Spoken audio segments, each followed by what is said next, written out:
Raihanum, gadis yatim piatu yang dibesarkan oleh sang nenek Rahayu, sejak umur 7 tahun itu menatap nanar botol-botol jamu dalam bakulnya yang masih penuh. Sejak pagi ia telah berkeliling kampung, tetapi sepertinya hari ini keberuntungan tidak berpihak kepadanya. Gadis 18 tahun itu menitikkan air mata, membayangkan raut wajah kesedihan neneknya jika dia pulang tanpa membawa uang sepeser pun.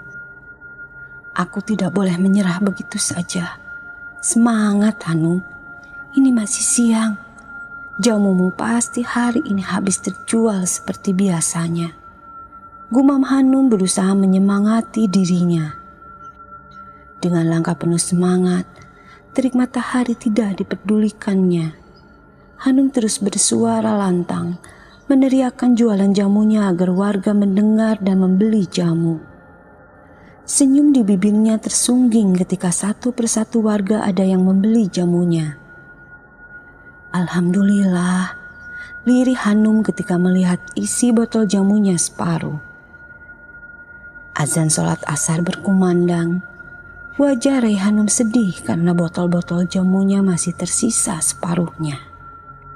Lebih baik aku pulang, Bayu pasti khawatir. Lagi pula perutku sudah lapar. Bayu pasti senang hari ini aku dapat uang, walau tidak banyak dari hari kemarin. Maafkan Hanum yang belum bisa membuat Mbah bahagia, gumam Raihanum. Raihanum berjalan dengan hati-hati ketika melewati jalan setapak yang bersisian dengan kebun singkong. Langkahnya terhenti ketika dua pemuda memanggil namanya. "Jamunya masih, Num?" tanya salah satu pemuda. "Masih, Mas. Saya mau jamunya, Num." Raihanum mengangguk lalu menurunkan bakul jamunya. "Kami mau minum jamunya di sana aja, Num. Teman-teman yang lain juga pada mau minum jamumu." "Di mana, Mas?" tanya Raihanum yang perasaannya mulai gelisah. "Di saung pinggir kebun sebelah sana, Num," tunjuk salah satu pemuda. "Kamu tahu kan saung itu, Num? Bukankah kamu dan sahabatmu selalu duduk di sana jika sore hari?" timpal pemuda satunya. "Iya, Mas, Hanum tahu." Raihanum kembali menggendong bakul jamunya lalu mengikuti langkah dua laki-laki di depannya. Pikirannya terbagi antara takut dan senang. Takut jika dua pemuda itu hanya mengerjainya saja.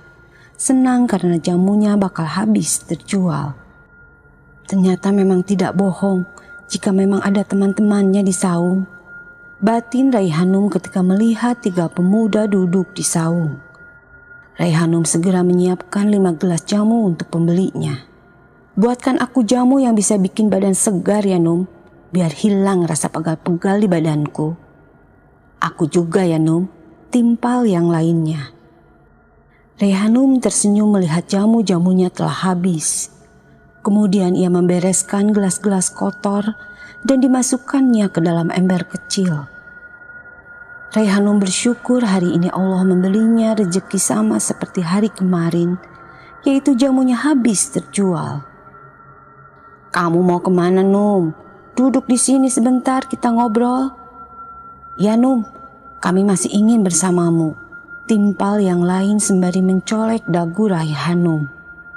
"Jangan kurang ajar, Mas," sungut Raihanum. Bergegas Raihanum mengikat bakul jamunya dengan kain, lalu siap pergi dari tempat itu. Perasaannya mulai tidak tenang.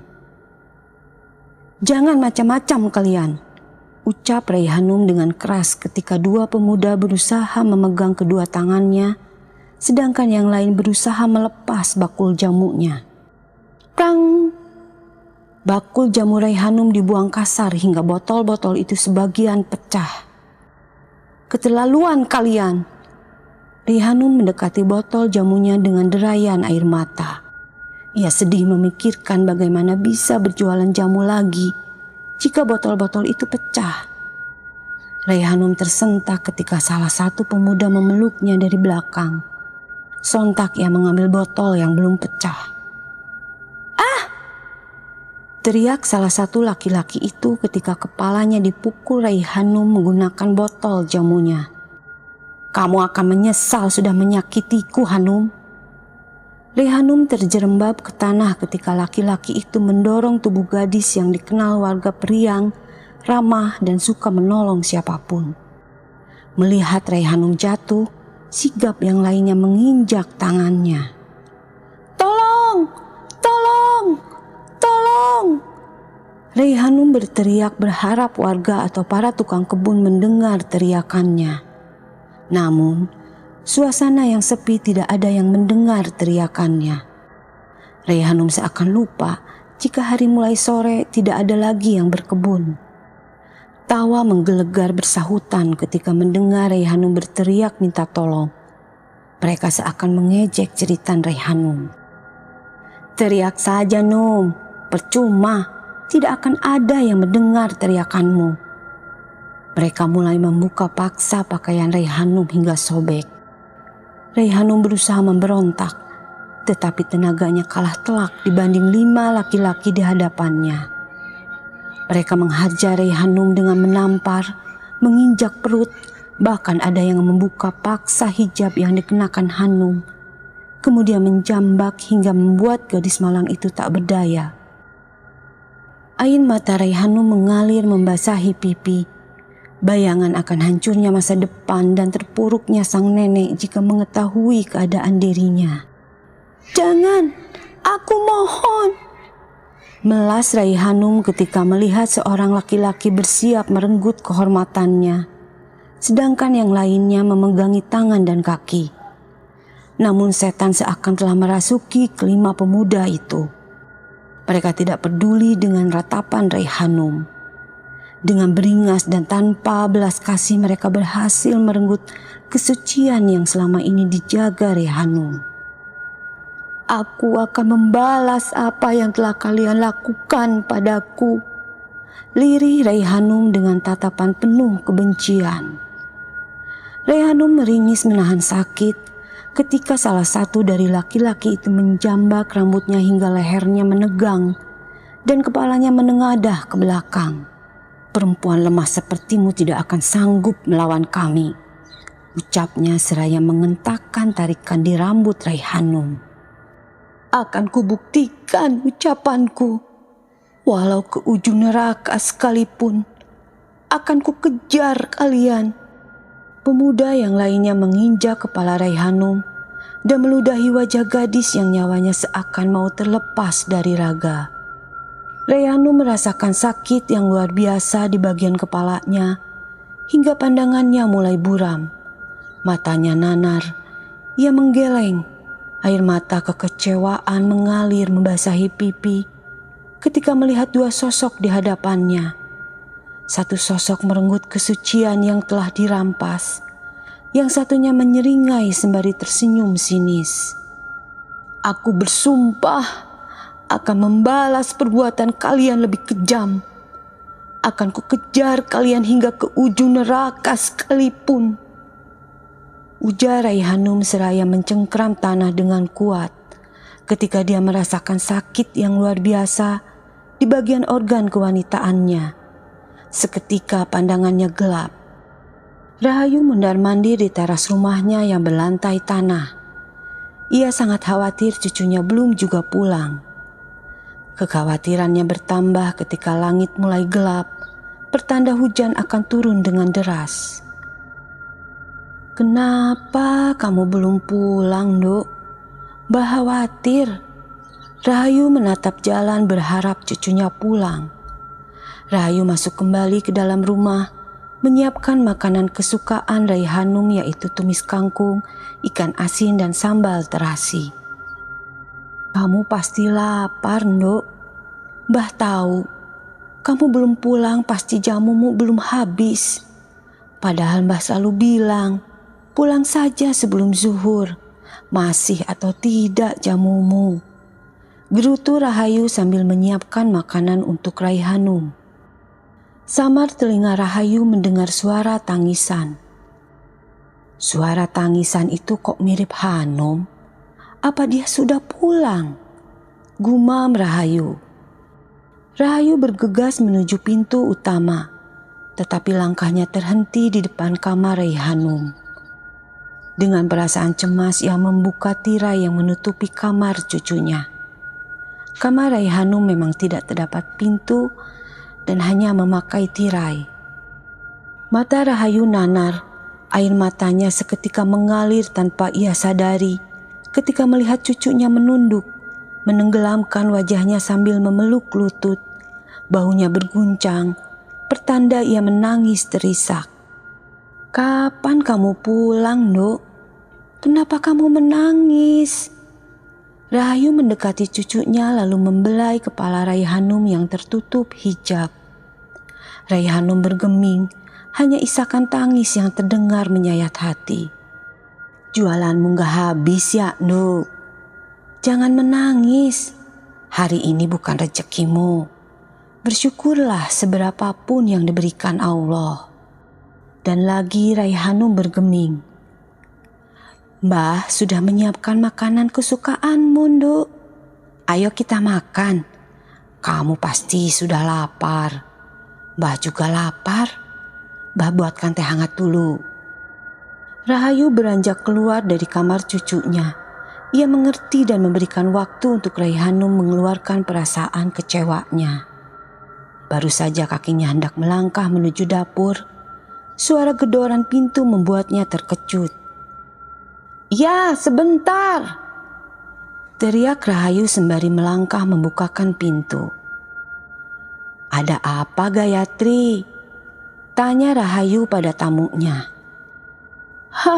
Hanum, Mbah, Hanum," ucapnya dengan nafas tersenggal-senggal.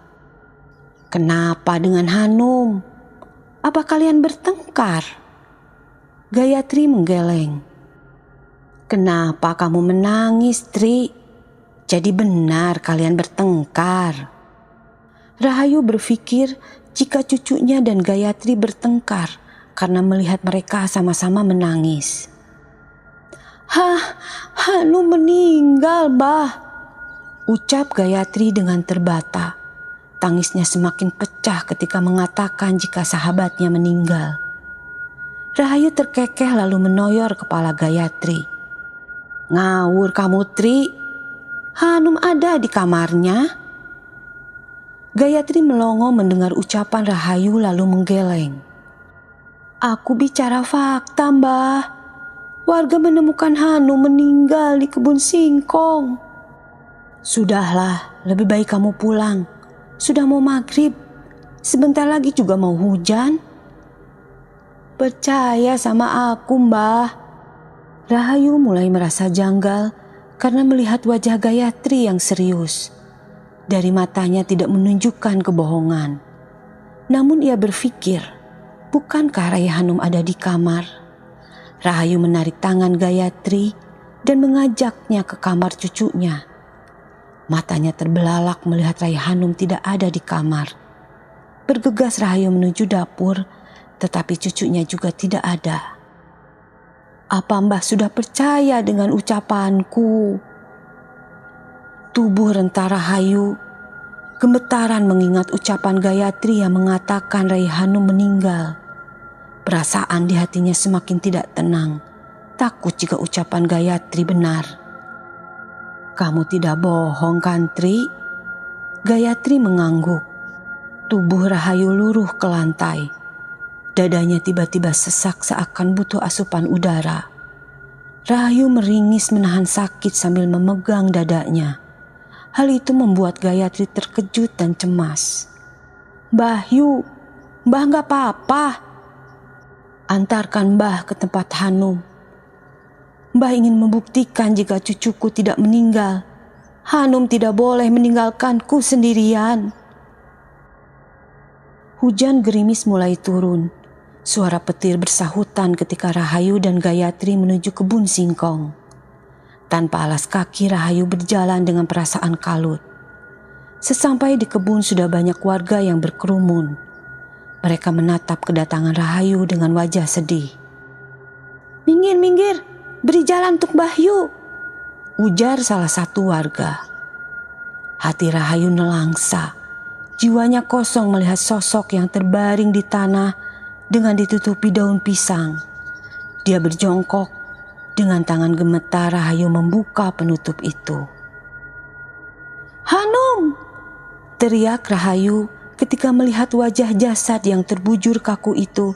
Memang cucunya yang meninggal dengan cara tragis. Seketika tubuh Rahayu lemas hingga tersungkur di tanah melihat gagang cangkul di organ kewanitaan Raihanum. Rahayu tidak kuasa menahan kesedihan yang mendalam melihat kematian cucunya yang begitu tragis. Tangisnya pecah. Ia meraung di depan jasad Raihanum. Luka di hatinya semakin mendalam melihat gagang cangkul di organ kewanitaan Raihanum, cucu yang dibesarkannya dengan penuh kasih sayang. Dua orang warga sigap merangkul tubuh Rahayu yang bergetar hebat. Rahayu melepaskan rangkulan dua warga lalu memeluk tubuh polos Raihanum yang ditutup daun pisang dengan derayan air mata. "Bangun, Duk, bangun. Jangan tinggalkan Mbah, Duk. Kita sudah berjanji untuk selalu bersama-sama," ujar Rahayu seraya mengusap wajah Raihanum yang berlumuran darah dengan tangan gemetar. Dadanya bergemuruh seperti langit sore yang berkilauan cahaya kilat dengan petir menyambar. Warga yang mendengar ucapan Rahayu menjadi terenyuh hatinya. Mereka menangis ikut merasakan kesedihan yang dirasakan sosok yang mereka kenal, seorang yang baik, suka menolong dan ramah. "Ikhlaskan kepergian Hanum, Mbah," ujar Warsih tetangga Rahayu. "Tidak, tidak. Aku tidak bisa mengikhlaskan kepergian cucuku." "Kasihan Hanum, Mbah." "Bagaimana aku bisa ikhlas jika kepergian Hanum dengan cara tak wajar? Aku akan mengikhlaskan kematian Hanum jika para bajingan yang sudah melakukan perbuatan biadab pada cucuku mendapat balasan setimpal." Rahayu kembali memeluk Raihanum lalu mencium keningnya. "Siapa yang tega melakukan perbuatan biadab ini padamu, Nduk? Katakan sama Mbah, apa yang sakit, sayang?" Air mata Rahayu semakin mengalir menatap wajah cantik Raihanum yang pucat dan penuh luka. "Mbah Yu, sebaiknya kita secepatnya makamkan Hanum hari ini juga, mengingat luka di sekujur tubuhnya," ujar Warsi. "Bagaimana dengan cangkulnya? Apa kita bawa ke rumah sakit untuk melepaskan gagang cangkul dari kemaluan Hanum?" timpal yang lainnya. Rahayu hanya diam mendengarkan obrolan tetangganya. Dia sendiri bingung, tidak tahu harus berbuat apa. Rumah sakit jauh dari desa ini, butuh waktu 6 jam untuk sampai ke sana. Sebaiknya Mbah Yu saja yang menarik gagang cangkul itu, ujar Warsi. "Aku tidak sanggup melakukannya, Warsi. Hanum pasti kesakitan," lirih Rahayu dengan menangis terisak. Hujan yang tadinya turun rintik-rintik, kini butiran air hujan semakin turun dengan deras. Beberapa warga pulang dan sebagian masih menunggu keputusan Rahayu. Di saat warga bingung, datang Suryo, orang terkaya di desa Lingkis. "Kenapa mayatnya masih di kebunku? Cepat bawa pergi. Aku tidak mau mendapat sial karena ada kematian di sini," ujar Suryo, pemilik kebun singkong. "Kami masih bingung, Juragan. Ada gagang cangkul di organ kewanitaan Hanum," ujar salah satu warga. "Apa kalian semua tidak bisa mencabut gagang cangkul itu?" tanya Suryo seraya melipat tangan di dada. Warga diam mendengar pertanyaan Suryo. "Pecundang kalian semua. Payah sekali kalian begitu saja tidak bisa. Aku tidak mau tahu, cepat kalian bawa jasad perempuan jalang ini pergi dari kebunku." "Cukup. Jaga bicaramu, Suryo. Cucuku gadis baik-baik. Kenapa kamu menyebutnya jalang? Rahayu menatap tajam Suryo yang menghina cucunya. Lihat saja kematiannya yang begitu tragis. Hanum pasti menggoda pembelinya dengan mengumbar syahwat. Oleh karena itu, mereka tergoda dengan rayuan cucumu yang binal itu. Ucapanmu seakan membuktikan jika dirimu salah satu pelaku kekejaman ini. Sinis Rahayu. Jaga ucapanmu, Rahayu. Jangan menuduh orang tanpa bukti. Cucumu memang jalang. Bentak Suryo. Hanum tidak serendah itu. Bukankah istrimu yang jalang? Ucapan Rahayu yang lantang dan menusuk membuat Suryo murka. Beraninya kamu menghina istriku, Rahayu. Aku tidak sudi Hanum dimakamkan di pemakaman milikku. Aku haramkan jasadnya bersatu dengan tanah milikku. Hardik Suryo. Astagfirullah. Ucapan istighfar terdengar dari mulut warga. Jangan begitu juragan. Kasihan Bahyu. Dia pasti bingung mau dimakamkan di mana cucunya. Ujar Warsi. Aku tidak peduli. Ini akibatnya sudah berani melawan juragan Suryo, orang terkaya di desa Lingkis. Ucap Suryo pongah sembari memukul dadanya. Aku juga tidak sudi Hanum dimakamkan di tanah haram milikmu, Suryo. Ucap Rahayu lantang dengan bibir gemetar. Kamu akan menyesal dengan ucapanmu, wahai para warga. Jika kalian membantu proses pemakaman Rai Hanum, aku pastikan kalian akan dipecat bekerja di kebun dan sawahku. Ucap Suryo seraya menatap tajam semua warga. Kemudian berlalu dari hadapan Rahayu. Bagaimana ini Mbah Yu? Di mana kita menguburkan jenazah Hanum? Tolong, bantu aku memakamkan Hanum di depan rumahku. Warga tersentak mendengar ucapan Rahayu. Lebih baik Mbah Yu minta maaf dengan juragan Suryo agar Hanum bisa dikuburkan di pemakaman. Ujar salah satu warga. Tidak, siapapun boleh menyakiti dan menghinaku. Tapi aku tidak ikhlas jika mereka menghina dan menyakiti cucuku. Jika kalian tidak mau membantuku, biar aku sendiri yang melakukannya. Aku yang akan menggali tanah untuk pemakaman Hanum, Mbah. Ujar Abizar, pemuda yang menaruh hati pada Rai Hanum. Namun, Rai Hanum telah menambatkan hatinya untuk laki-laki lain. Seulas senyum terukir di bibir Rahayu mendengar penuturan Abizar. Terima kasih, Nak Abizar. Dari dulu kamu memang selalu ada untuk Hanum. Sama-sama, Mbah. Tapi bagaimana dengan gagang cangkulnya? Tanya Abizar dengan wajah sendu. Rahayu menghela nafas panjang, lalu menetralkan degup jantungnya yang berdetak kencang. Ketika melihat lagi gagang cangkul di organ kewanitaan Hanum. Hatinya begitu hancur seakan sebuah palu menghantam dadanya. Sakit, sangat-sangat sakit. Itu yang dirasakan perempuan yang berusia setengah abad lebih itu. Mbah yang akan mencabut gagang cangkul itu, Nak. Lirih Rahayu dengan suara parau. Abizar mendekati Rahayu, lalu mengusap bahu perempuan yang telah dianggapnya sebagai neneknya sendiri. Rahayu dibantu Warsih dan Gayatri membalut tubuh Rai Hanum dengan sarung. Setelah itu mata Rahayu celingukan seperti mencari sesuatu. Apa yang Mbah cari? Hijab Hanum, Tri. Gayatri membantu mencari hijab Rai Hanum. Ini Mbah, tapi hijabnya sudah kotor penuh lumpur. Tidak apa-apa, Tri. Hanum tidak pernah melepas hijabnya. Mbah tidak ingin dia menangis karena tidak memakai hijab. Rahayu memakaikan hijab di kepala Rai Hanum dengan air mata yang terus mengalir dari kedua sudut matanya. Diciuminya wajah Raihanum dengan perasaan pilu. Kamu tetap cantik walau hijabmu kotor, Nduk.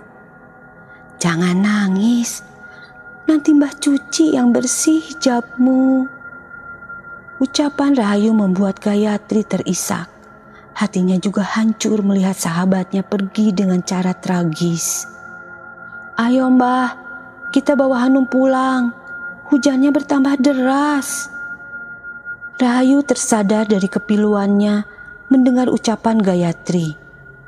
Dia beranjak lalu berdiri di bawah kaki Raihanum.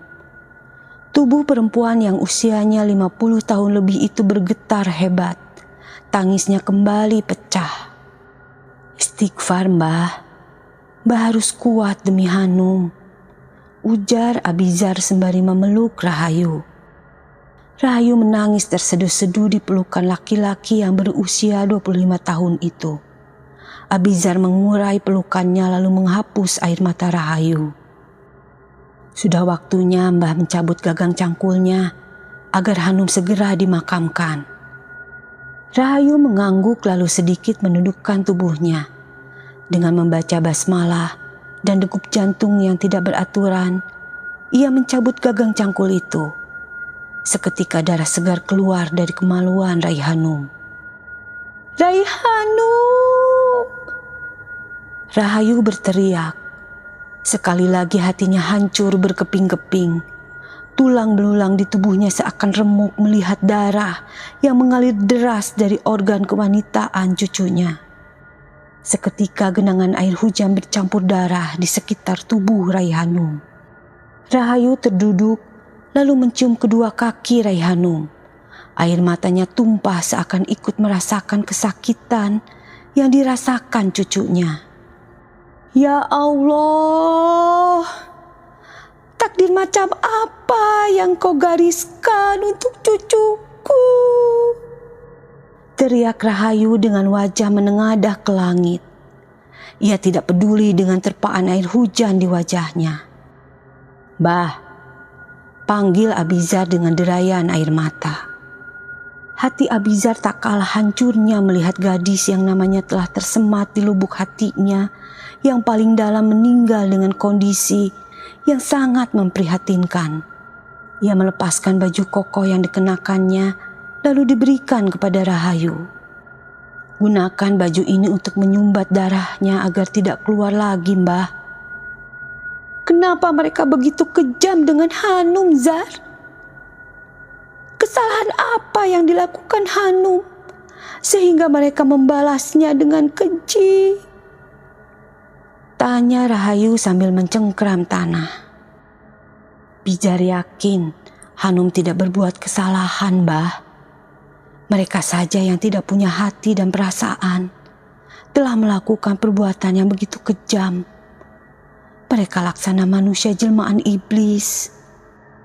Rahayu mengambil baju Abizar lalu digunakannya untuk menyumbat darah di kemaluan Raihanum. Namun darah masih saja terus mengalir hingga ke kaki Raihanum. Darahnya masih keluar, Mbah. Apalagi yang harus kita gunakan untuk menyumbat darah tersebut? Rahayu tidak menanggapi ucapan Abizar. Ia mengambil genangan air hujan yang bercampur darah Raihanum dengan kedua telapak tangannya, lalu dibasuhkan ke mukanya. Aku bersumpah tidak akan membiarkan siapapun yang telah membuat Raihanum menderita hingga azal menjemputnya hidup dengan tenang. Aku akan membalas setiap rasa sakit yang dirasakan Raihanum. Aku akan membalas setiap rasa sakit yang dirasakan Raihanum. Itu sumpahku, Tuhan, ucap Rahayu dengan lantang. Bersamaan sumpah yang diucapkan Rahayu, terdengar suara petir menggelegar.